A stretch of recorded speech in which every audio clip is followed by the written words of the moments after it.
our guy, this our man's Kirk Herbstreit says after ESPN announced budget cuts were affecting multiple crews, that Pat McAfee heard about it and offered to personally cover the cost for the crew. Man, check this out. Great story. Probably shouldn't say this, but budget is always a big thing in our industry and trying to cut back on certain things. And they made an announcement they were going to cut back on this and cut back on that. And we were on a Zoom and Pat was listening to that. And I was listening to that like, well, why are they cutting back on that? It doesn't make any sense.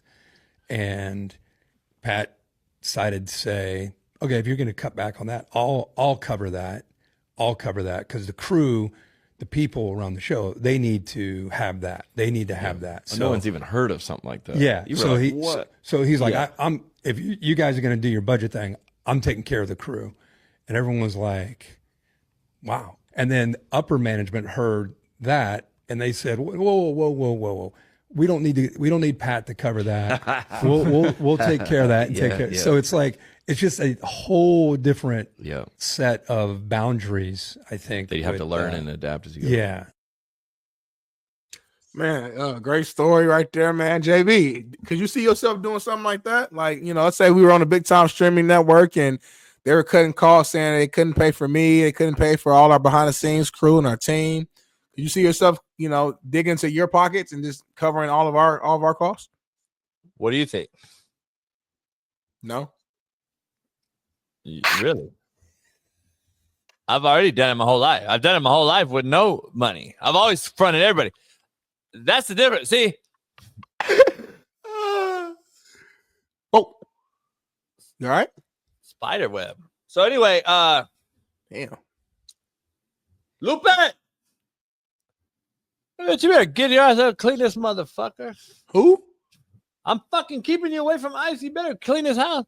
So I said, there's a lot going on here. He has clearly told ESPN, I run this bitch. Shut the fuck up. And he pulled their card, homie. I run things here, not you, me. He pulled ESPN's whole card. He said he made ESPN pay for it again at the end of the day because they would have looked horrible. And for Kurt to go out there and put it out there, it's like, ugh. Is it true that he blasted your girl Skeletor? Huh? I heard he blasted Skeletor too. So I don't know.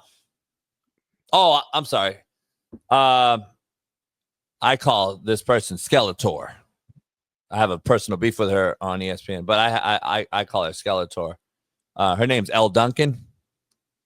Listen, I don't know L, so I ain't got no. If you see this L, me and you cool. Ain't got nothing to do with me. But Elle Duncan, I call her Skeletor. But apparently, there's a rumor out there that Kirk kind of went at her too over the weekend, and they went back and forth on me, and they work together still. That's cool. I mean, a lot of stuff. Let me ask you. It's a poll question. Here's a topic. Here's a topic. Here's the context to it. Yeah. He said, because I'm gonna keep it real.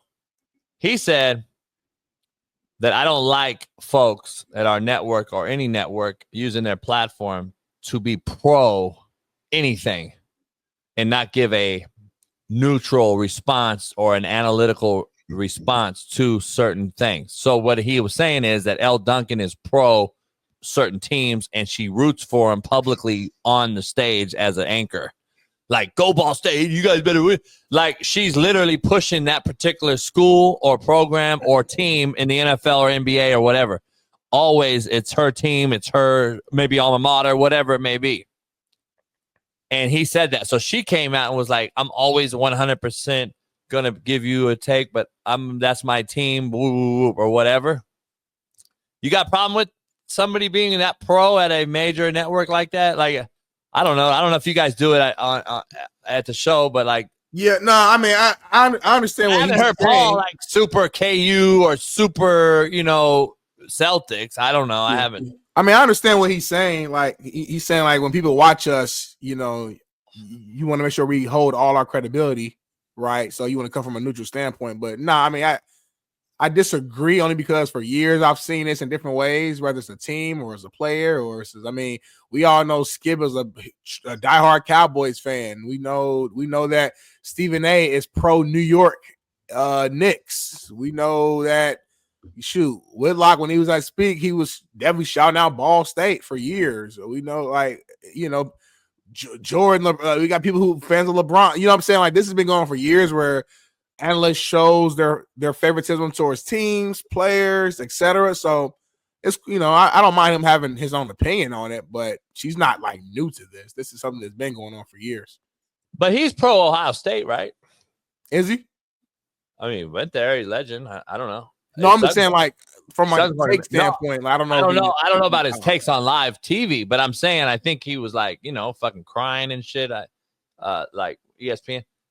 I like Kirk. Me and Kirk actually have a good relationship now after our little beef. But one of his colleagues, though, is about as pro something as you can be. McAfee's super pro Colts and Pacers, by the way. No, I'm talking about Michigan's legend. You talking about Desmond? Is Desmond Howard not the motherfucking most pro Michigan motherfucker on stage? That's why I'm saying, I'm like, yeah, I hear what you're saying, and I would respect it more if it was like a consistent thing. And maybe it is a consistent thing. Like maybe he just, you know, he just for whatever reason felt the need to point it at L. Duncan or whatever more specific. I don't know why. I don't want to assume. I don't know what the relationship is prior or what is. Okay, so let me ask you this. So L's an anchor. Desmond is like doing football games, game days, obviously on game day. So is there a difference between an anchor and a analyst, a game time analyst? I guess that's the difference. No, because she gives her opinion on stuff too. Like I know she hosts like a women's like basketball. I think it's pre-show. If I'm not mistaken. Is his playing experience, playing at the ultimate level, Heisman, like big, is his that trumps her? Like she's a nobody. No, shouldn't none of that matter. They're all in the same field right now, so all that don't matter. We're now on TV. So again, if I haven't seen the tweet, I'm listening to what you said. You told me. Yeah. He says I have an issue with analysts showing favoritism towards any one team or whatever. If that's the case, all the other stuff don't matter. But you're not tuning into L to get football takes. Let's be real, right? You're not. So like, but you would listen to Desmond probably like talk about Michigan, Ohio State because he played. That's completely has nothing to do with what we're talking about. We're talking about showing favoritism to teams that you're a fan of. So if she's an alum of a certain school, if she's from Georgia or from Atlanta, or whatever, she wants to rep a certain team. What's the other girl's name? What's her name that she left for a while? She was pregnant. Fuck. But she's super pro Georgia because she came to Indy and interviewed me with Jermaine Johnson when he was committed to Georgia. What's her name? She was a Georgia hooper. Taylor? Yeah. She's pro as fuck, Georgia. That's what I'm saying. Like, you can go across the board. It's people who's just pro LeBron. Wherever LeBron goes, they're going to root for LeBron. You got people who's pro Laker, pro Cowboy, pro New York. Literally, every time the Cowboys lose, Stephen A. posts a video of himself cracking up laughing. When the New York Knicks are rolling in the playoff, he's super passionate. He getting out. Like, this is a thing. Like, I don't understand. This is a thing that's been happening. Go ahead, Jason. Why don't we have 1,000 likes? I still don't know. That's the one thing I'm not really for sure about. That's the one thing I haven't been able to really like lock in. So we're not influencers? We're not doing a good job of entertaining them. They only like when you make them entertain. We're not funny right now. We're not funny. We're not doing anything creative. We're not doing anything like we're not at the level of speed right now. We're not at the level of the Drewskis and the Kais and that. So the guys who you hate on and who you diss, they figured it out. We ain't figured it out yet. So we gotta keep on trying new things. So we're not good content creators. We're middle of the pack. We're middle of the pack. We're like C+. So there's room for growth, homie. Anyway, it's like me my sophomore season. I was a good rotational player. I was cool. 20 plays a game by Ball State, 25. I wasn't ready to start yet. Had to go through the work, had to learn, figure out different ways to get better. Junior year, started all you know what I mean? So it's takes time, homie. Me and you, we've been doing this for what, 2 years now? 2.5 years? Has it been 2 years? Yeah, I think it's been 2 years now, right? Officially.